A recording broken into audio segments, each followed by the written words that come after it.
All right, the S&P 500 and the Nasdaq 100. We start with the SPY specifically going into the market today. And I want to talk about a few levels here. Now, I'm going to really quickly just get rid of most of these because, again, we'll bring these back if we need to. But as of right now, they don't seem too relevant. So a few things I want to track. There was two major levels we talked about going into today. And we're on the one-day chart for you right now. But we'll go to something like the 1 hour so you can see a little bit more clearly, okay? So zooming back, we had that high right here around 574.7.65, and then we had our level here, 573 basically. Then our next big level down here is all the way down at 565.3, give or take, and that's your previous July high back here. That's what you're watching here on SPY. Now let's talk about what really happened. Now something I told Discord today was, if you started getting upside, I was less concerned with the 15-minute, 5-minute, and short-term time frames. I was more interested and worried about high time frames because hypothetically, right? If you start breaking back above like the 574.7, 575 range like this, you start pushing back up, like it's gonna make a very bullish daily candle, which signals a big reversal. Now on the other side, if you start getting rejected at these levels, it's gonna make a very bad daily candle or 4-hour candle. And so when you look at some of the action today, you see that first hour, really push us up, and then downside for the remainder of the day. And so when we go to the 4 hour, I just want to give that context. You see a few things here. Number one, a rejection. And then number two, that really, bearish engulfing candle right there, pulling back, right? And I don't like to use terms like engulfing and this and that, but it's important that you understand the action that's playing out here on the day, right? This was terrible. This was probably one of the worst case scenarios you could have got. Buyers trying to step in and then met strictly by sellers.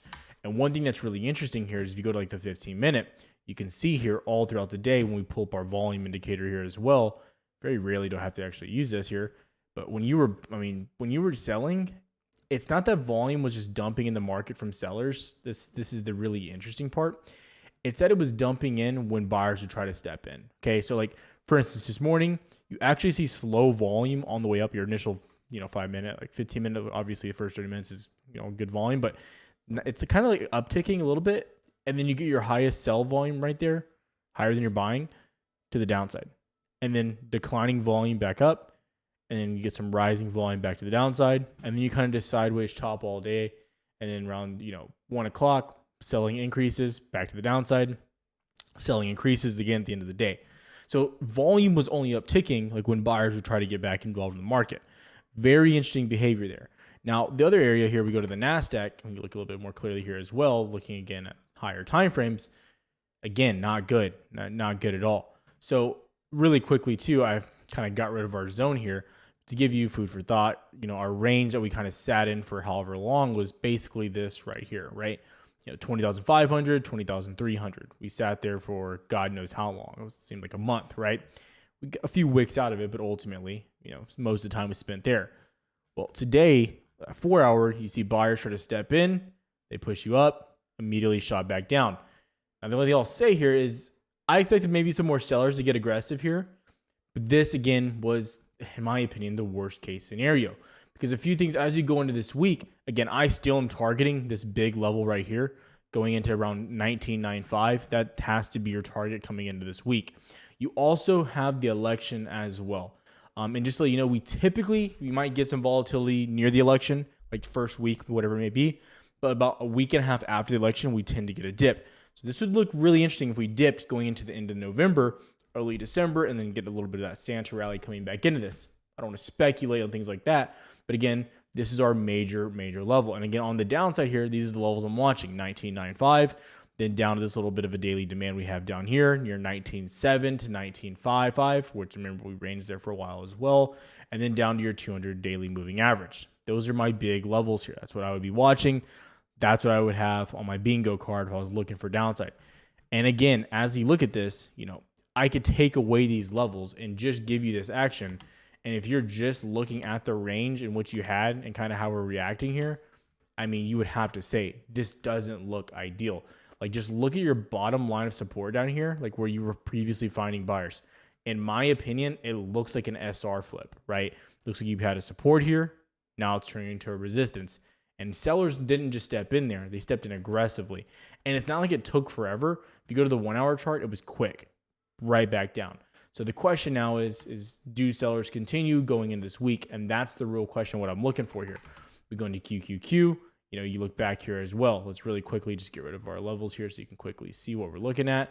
And again, there's, you know, really quick what you can, it's very easy, clear to see, you know, your 487 level all the way up into basically like, I think it was right about here, like 493, 494 is your level here towards your illiquid zone.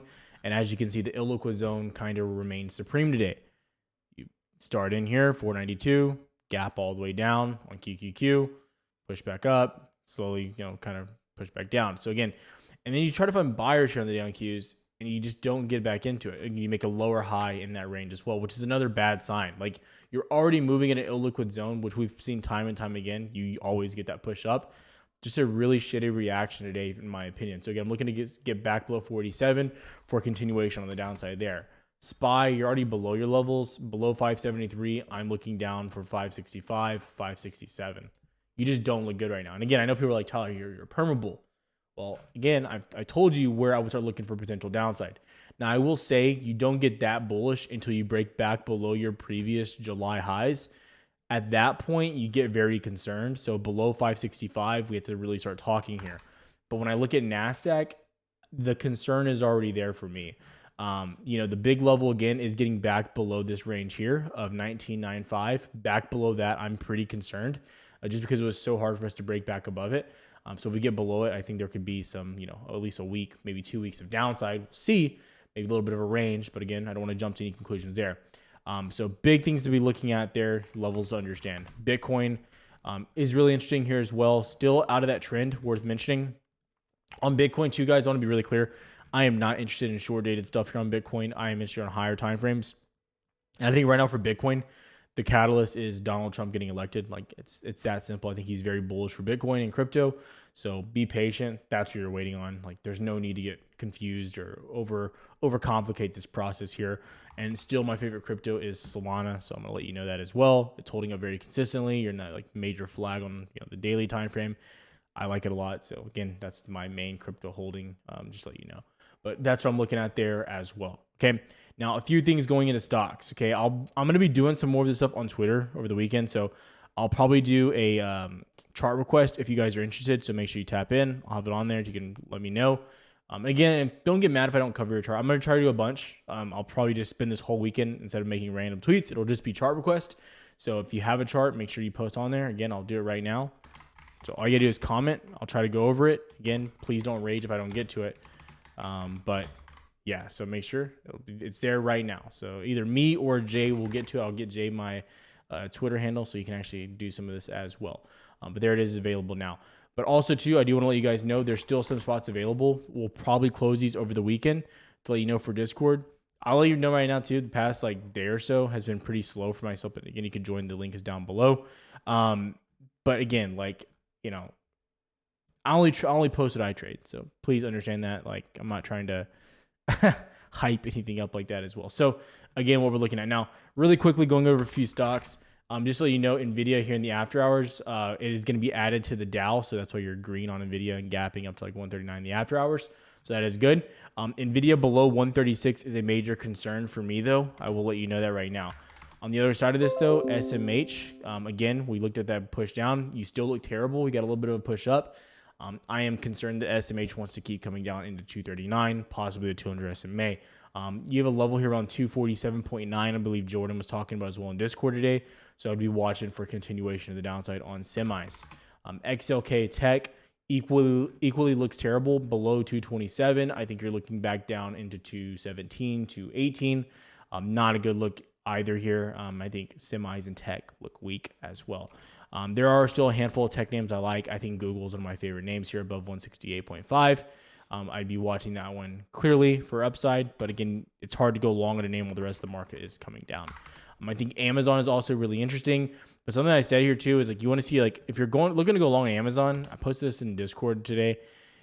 You're looking for the retest and the reaction of 195 and hopefully bouncing off that. If you bounce off that, you look really good, but I wouldn't be going long at the direct high of 201 unless you break and mount that level. You know, Jeff Bezos announced he's like selling more shares there. So just to let you know, do what you got to do there. But what I'm watching, Tesla, been watching Tesla pretty closely. I know a lot of you guys have questions on Tesla. been mentioning Tesla quite a bit. So we went eventually, you know, obviously went into our 274 level. Next level after that was 295. Haven't got there yet. But a few things here on Tesla. If you were to break back above 255, 256, I'd like the move back into 265. I don't think it's bad. You're like in a little downward channel here. But again, you just didn't get the break. Breaking back below 250, I could see us coming back down to 236. Worth mentioning, you're pretty illiquid at this point just with the way you move back to the upside. So, I mean, 250, you can see the resistance there now. But again, you know, really quickly, just highlighting that. I mean, again, it's going to be ugly right there just with how that looks because it's pricing that giant gap down that you had. But it's not going to be that big. Like, I'm going to let you know, this is going to be less liquidity than what you're really looking for right now, especially with the way that you move. I mean, you can just see with the way you moved up here, there's not going to be a lot. So again, be watching that back down to the 200 SMA near 236. I'd be watching it for sure. I still think Tesla looks good like longer term, but that's where we're right now. Especially Trump gets elected, it's a name you got to be watching. Next up, Apple. This was a name I talked about being concerned about today. I didn't think their earnings were going to be good, and it's kind of what you expected. What I will say is you're kind of just ranging here right now. I do believe under 223.9 that you're pretty bearish. 224. I'm looking for the break of 220, then move down to 214, 215. Be patient, but yeah, it's hard to say, but I still like Apple to the downside. Meta, dear God, like Meta actually would have been a good. Meta is very simple to trade. Like your levels are very clear. Okay, they're very, very clear. I wouldn't favor trading the downside here. I mean, you could have traded the break of like 268 or 568, but not really worth it. Below 561, it's a hammer to the downside. Above 573, it's a great trade back into the upside. 577, 579, 583. I literally waited here all day. Discord told me to post like 10 times for the break and mount on the 5 minute. You just never broke above and held on a 5 minute time frame. So it was just brutal. Like you just slowly broke down. It's depressing to watch. But very simple trade here on Meta. Be watching it. I'd trade it either way, up or to the downside, based on where it broke. ASML, I mentioned this in Discord as well. I'm going over a lot of Discord plays I've mentioned over the past few days. And again, sometimes Discord, the problem is people want instant gratification of day trades that are going to happen right then and now. And, you know, that's just not how the market works sometimes. And so some people get frustrated, they cancel this and that. And, you know, and then, you know, things work out and they're like, oh, I want to join back in. I'm like, well, I mean, sorry, like spots are only available when they're available, right? So ASML is another one of those examples. Like I love the downside here. I think this is probably one of the better downside trades you have out there in the market right now. You have no liquidity under 670, literally none. So as long as you're under like 676, 677, like this downside trade in 648 and then 624 looks like one of the better plays out there in the market, especially with SMH trying to come into its 200 SMA. I'd be watching this one closely. I mean, you have your 200 weekly SMA here at 700. Like a good example too of names breaking below these major levels. Like look what happened to Tesla when it broke its 200 weekly. It died. I mean, I can go on a laundry list of names. You know, just names that we've seen recently. You know, Celsius. You know, everyone's talking about buying when it broke, but you broke and then you died again. So like, these are just a few, right? I can go over. You know, Snowflake. I don't know if it has a 200 weekly to be honest. Yeah, 200 weekly is way up there though. CRM. I'm trying to think of cloud names that recently broke. That one held. CrowdStrike. Yeah, it held there. It's just a major level. So when you break it, you got to be very concerned. So again, I would be watching it. I think it's a major play on ASML. Like if you're not watching it, I don't know what to tell you. So again, huge opportunity. It's going to eventually break down. Discord, people are either going to be like, oh, I held and made a lot of money.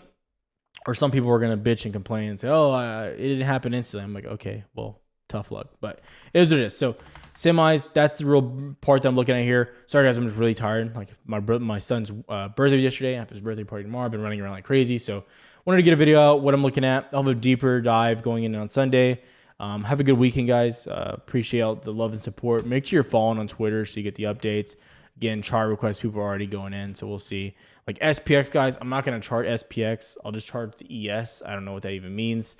Robin presidential election, like, oh, he's joking. Thank God. But anyways, so that's what I'm looking at right now. But I'll be going over these all either tonight, tomorrow, and the next day. So get them in there while you can. Have a good one, traders. I'll see you guys either Sunday or tomorrow.